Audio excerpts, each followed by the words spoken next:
अभिनंदन व्यक्त करतो.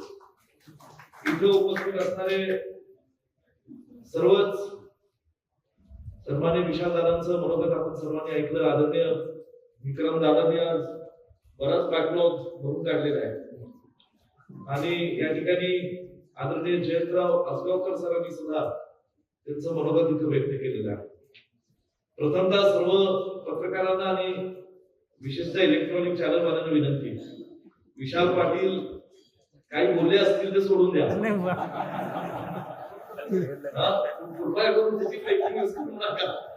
आम्ही विनंतीच तुम्हाला, कारण ते आमचे बंधू आहेत आणि आमचं सध्या एकदम जिव्हाळ्याचं घट्ट नातं आहे.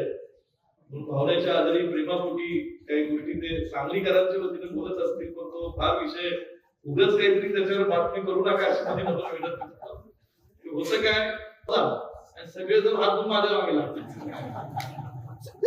आणि म्हणून या ठिकाणी आज जयंत आसगावकर जे एक स्वतः शिक्षक आहेत, शिक्षण संस्था उत्तम चालवतात आणि गेल्या अनेक वर्षांपासून निवडणूक आली म्हणून वेगवेगळ्या योजना येत आहेत. लाडकी बहीण, लाडका भाऊ, लाडके आजोबा, लाडकी आजी, लाडका मुलगा, लाडकी मुलगी, जे काय तर योजना खूप काही तुम्हाला येणाऱ्या दिवसात पाहायला मिळतील.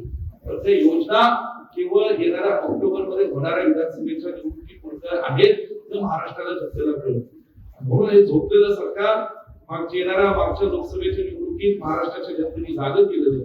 जागा झाल्यामुळे काही निर्णय आता त्याचा फायदा जर गोरगरिबांना लोकांना होत असेल तर आम्ही निश्चितपणे त्याचं स्वागत करू, परंतु त्या फायद्यातनं दिशाभूल होऊ नये, फसवणूक होऊ नये ही आमची प्रामाणिक एक महाराष्ट्राचा नागरिक लोकप्रतिनिधी अपेक्षा असणार आहे. एवढंच